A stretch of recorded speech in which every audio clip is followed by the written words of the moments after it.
The VMA's red carpet has always been a questionable function when it comes to clothes, so let's dissect these fashion looks of miscellaneous men and half-naked hoes. Let's discuss.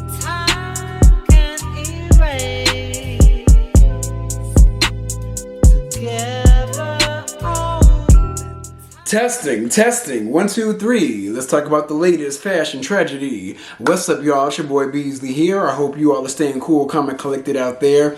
So it's that time of the year. Once again, we have the VMAs, which in my opinion is just like one half of a step above the BET Awards when it comes to fashion. You guys, I will say, the problem with the VMAs Awards is that there's never really like a coherent theme going on. Like, it's just like a hodgepodge of a bunch of BS when it comes to fashion. But anyways, if you guys are new to my channel and not true to my channel, welcome to Beasley Says, where we talk about beauty, fashion, LGBT with a dash of T. Follow me, Beasley, I make you laugh for free. And I break these looks into different categories, which are hot, and misses. Hot is hot, is very questionable, and miss is an absolute miss, not a diss, but a miss. So let's get into these looks, shall we? So the category is misses. My first miss is Miss Addison Rae, aka the Princess of Pap Smears. She's wearing a Victoria's Confession inspired ensemble by Miss Claire Sullivan. Like, that's who the person is. Y'all, I don't know who this girl is. I've heard the name. She's like a TikTok girly. I don't know what she does on TikTok, but yeah, I'm sorry. I just keep going to the fupa area. But y'all, she looks a mess, and like what is this? Like, real talk. My next miss goes to the entire cast of Love and Hip Hop. So first off, we have Miss Bambi. She's wearing a Addison Rae inspired outfit. I hate it. I like the color on her though. I actually think this is like a Dolce & Gabbana fit. For some reason, like in Fashion Bomb Daily, they didn't post all the designers on this post, but no. And then we got Sierra. Sierra is wearing this denim inspired outfit. The outfit doesn't look terrible, but when did she get this titty tattoo? Like, when did she get this piece in the cleavage area? And then we got Yandi Mendices, aka Menfeces. They're wearing like this black ensemble. Are these two even together? Like, they look like they are, but I could have sworn that these two were cheating on each other. Then we got Scrap, dressed in all pleather, looking like Miss Doodoo Brown. And then we got Miss Mona Scott Hung, wearing this Elmo-inspired outfit. Yeah, she look all this money and you can't buy style or taste, baby. I respect you, girl, but I can't stand you. And we got Kirk and Rashida. What? Kirk and Rashida.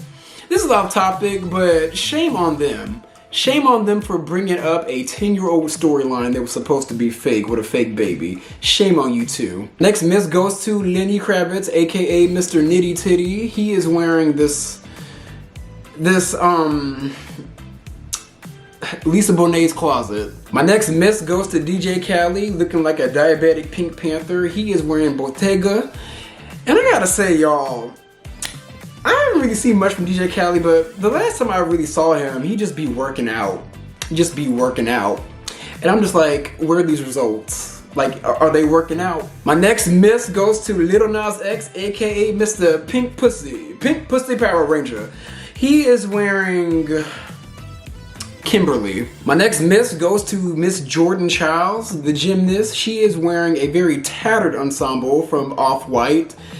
Baby, she may have deserved the bronze, but this outfit deserves coal. My next miss goes to Miss Anita, aka I used to be a hoe and I ain't no mo. She is wearing Dolce & Gabbana and it's an absolute no. My next miss goes to Tinashe the Tryhard. She is wearing a leather ensemble from Rick Owens. You know, I would have been cool with this if she would have tucked the titties a little bit closer. Like, you can tell she did this on purpose, like having it just barely cover the nipple, the areola. But it's a miss for me because it's giving Persephone, aka the Mistress of Hades. My next miss goes to Lola Brooke, aka Little Kim. She is wearing a dress from Charlotte's Web. My next miss goes to OT Genesis. He is wearing a Ja Rule LL Cool J inspired ensemble. I gotta say the body looks nice. That's all I have to say. My next miss goes to Mooney Long, mainly because she looks like Little Plum Riding Hood. My next miss goes to Tyla. Tyla isn't on fire with this ensemble. It's an area dress from the brand Area.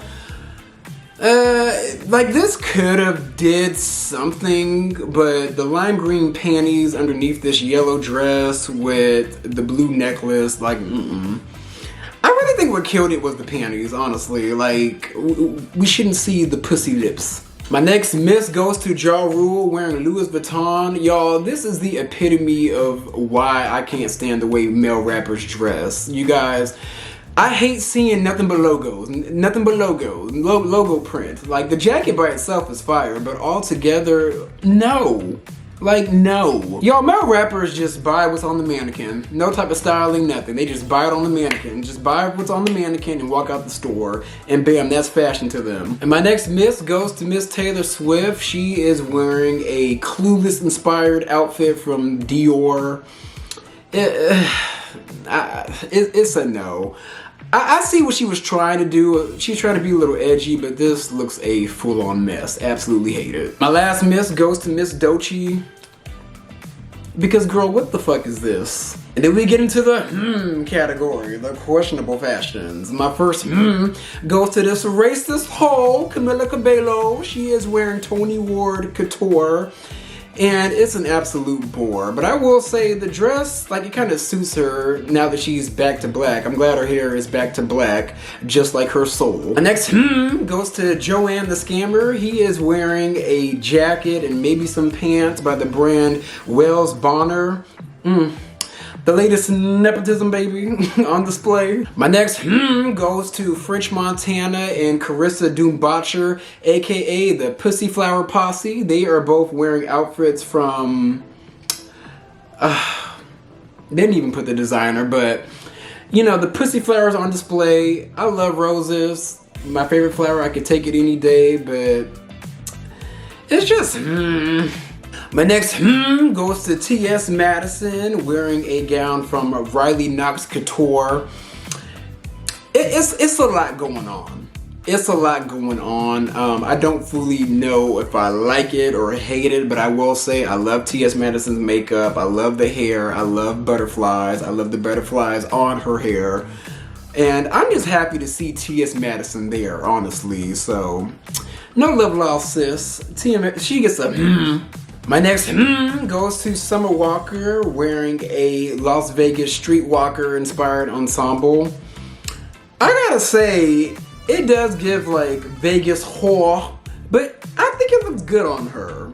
I think it looks good in like a classy yet trashy kind of way. And I do love her makeup on her, and I do like red paired with leopard print, so she looks good. She looks worthy. And my last goes to the artist by the name of Chappelle Roan.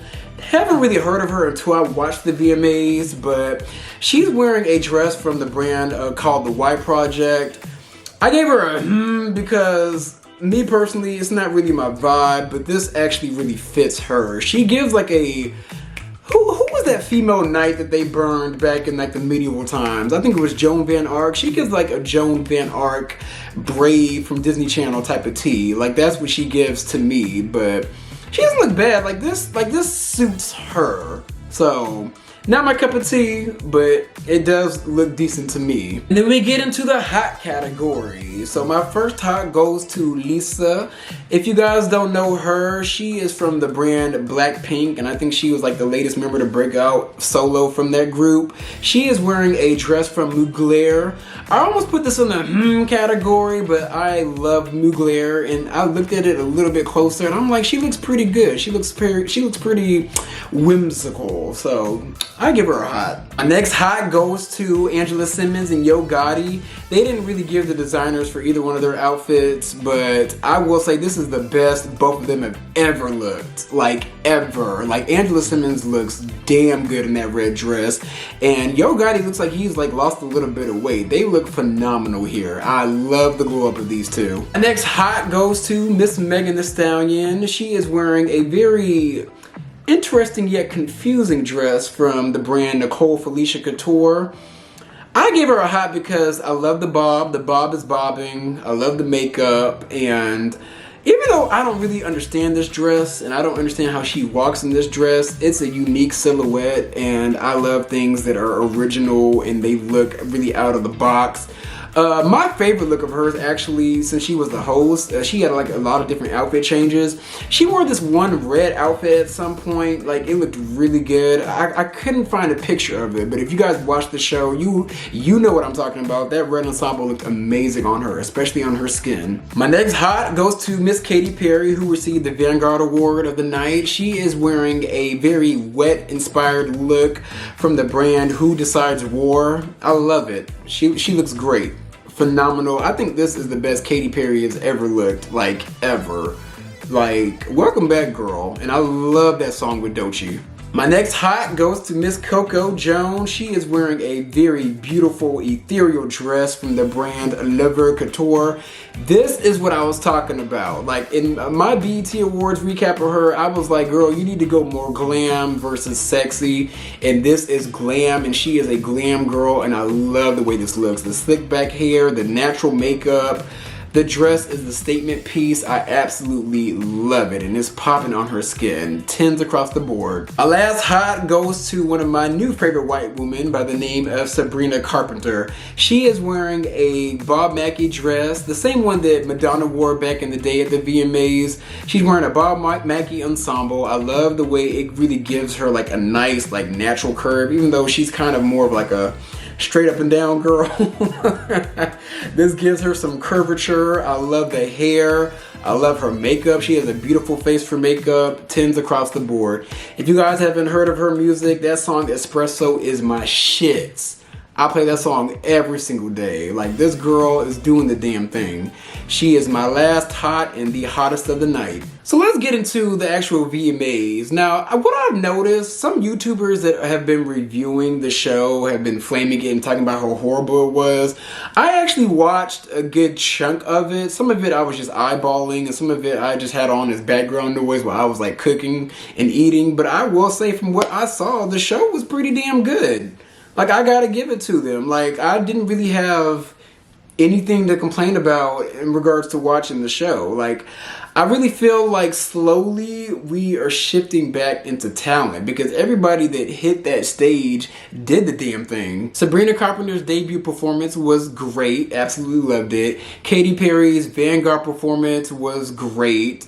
Megan Thee Stallion and Glorilla's performances were both great, especially Glorilla. She gets the MVP for me. I mean, I gotta keep it real. I haven't watched the VMAs in years, and watching this year's really made me realize just how far I am into black culture, because for the longest I haven't really been on the up and up of what these fair-skinned hoes have been up to. And overall, I gotta say, I was thoroughly entertained by it. The only thing I didn't like about it is that it felt really long. Like, it felt like it was on for almost 4 hours, you guys. Like, I kind of just started tuning shit out towards like the end of it, because I was just like, ugh. Like, it felt like it was going on for a very long time. And I'm starting to realize that I just don't have the stamina like I used to back in the day for these award shows anymore. Damn near, I barely ever even watched them. And I actually watched this one on accident, but I'm glad I did. From what I saw, it was a pretty well-produced show, and Megan Thee Stallion actually did really good as a host. She's like a goofy girl, Like, she did way better than I expected her to, so shout out to you, girl. And like with any award show, there's always just a little bit of controversy, and the most controversial person of the night was Tyla. Now, you guys, I will say, I do like Tyla. I think Tyla is an amazing artist. I think she's very talented. Now, do I think her rise was helped off the backs of colorism? Yes, absolutely 100%, because Tim's was out there first, right? And then we had Tyla come out of nowhere. I feel like I barely really see Tim's anywhere, and I see Tyla everywhere. But irregardless, as some of you clowns will say, I will say that Tyla, to me, is starting to like rub people the wrong way a little bit. In my opinion, that shift all started with that Breakfast Club interview when she didn't answer what colored mean. Like in South Africa, there's like this term called colored, which basically means mixed, but they don't call them black or like white. Like if you, like for example, in America, we have that one drop rule, and if you're a mixed person and look phenotypically black, then you're automatically placed in the black category. Tyla phenotypically looks like a mix between like black and Indian. I think she's black and white, but she looks black and Indian. I don't know. Whatever Kamala Harris is, I think that's the category that Tyla falls into. And in South Africa, they call that colored. But however, on that Breakfast Club interview, they asked her, like, what does colored mean? And she did not want to answer that at all. Like, she had her PR person, like, chime in and be like, oh, we're not going to answer that. We're not going to do that. And Charlamagne the God took that the wrong way, and so did a lot of the black community. School me on these debates that they be having about your identity as a South African colored person. What does that even mean?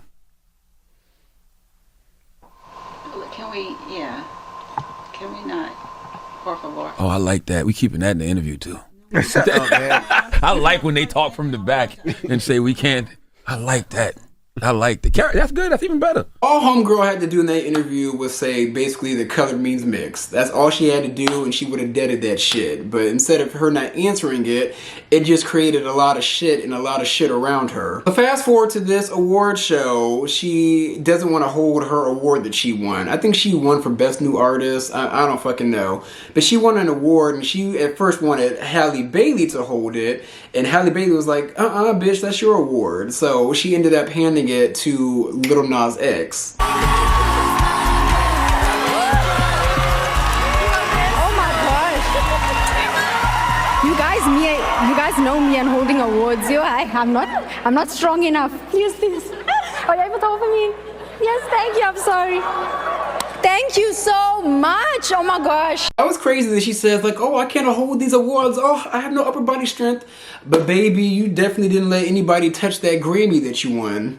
Catch. I'm not gonna lie, when I first saw it, I was like, what's the big fucking deal? Like why are we always making something out of nothing? But I think it's a little bit deeper because this kind of awakened the issues that black Americans have with Africans. Like Africans, no matter what part of Africa they come from, they all have this elitist attitude that they don't really know that they have, but us black Americans, we see it and we notice it off rip. We just gotta keep all the way real. Like Africans look down on black Americans just like the UK blacks look down on black Americans, basically because we don't know where the fuck we came from. We were just dropped here. Allegedly. But Africans always have this elitist attitude that they are always on a pedestal above black Americans. And I can go into a whole entire aspect of like, oh, Africans come over here and get all these benefits over black Americans. They're giving money and they're giving land and blase, squaze. Like, you can go into a whole spiral in this shit. But I will say, she does have like, it's like a very, very faint I'm better than you, darky type of mentality. But Tyla girl, you're at a crossroads right now. You can either keep playing Ray Charles through the bullshit and not acknowledge your own fuck shit, or you can go down the path of acknowledging your fuck shit, apologizing for it, and just putting out good music and keep your head down and really getting all these awards and accolades and doing the damn thing. The choice is yours, girl. But yeah, let me know what you guys think about these VMA red carpet looks. Also, did you guys enjoy the VMAs? And also, what do you guys think about the Tyla situation? I'm back temporarily, but baby, just rock with me. Those are my views. Be sure to like, comment, and subscribe. I'm going to come back at you guys with some more content.